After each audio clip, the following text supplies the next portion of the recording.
I'm national correspondent Kayla Gaskins in Washington. The communist government in Cuba is facing a deepening crisis as the Trump administration cuts off one of their main sources of oil, and it's forcing major changes to the country's government and economy.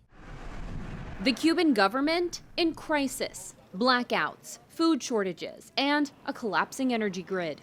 They're down to, as they say, fumes. The communist island nation just 90 miles from Florida has been pushed to the brink in large part by the United States. It may be a friendly takeover. It may not be a friendly takeover. It wouldn't matter. The Trump administration cut off one of Cuba's main lifelines, Venezuelan oil, sparking a nationwide energy crisis. The president's made it quite clear it's his belief, based on fact, that the Cuban regime is bound to fall. Administration officials never hit the goal. Will you make a public commitment today to rule out U.S. regime change in Cuba?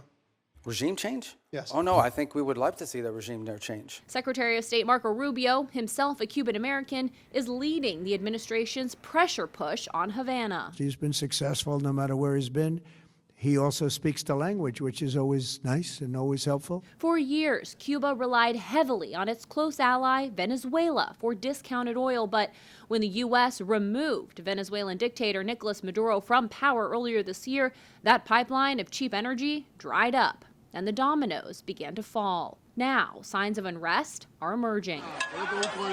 Students staging protests at a university in Havana. Rare sights for a country ruled by a brutal iron fist for decades. Cuban Americans have long been a loyal voting bloc for President Trump. The FIU Cuba poll conducted before the 2024 election finding 68% of Cuban Americans plan to vote for Trump. A lot of them are friends of mine because I've been fighting this battle with them for a long time. Any deal between the U.S. and Cuba could force the regime to make major concessions, including rapid economic reforms, expanding the private sector, and possibly even freeing political prisoners and holding democratic elections. But for now, the leadership is still trying to hold on to power. In Washington, I'm Kayla Gaskins.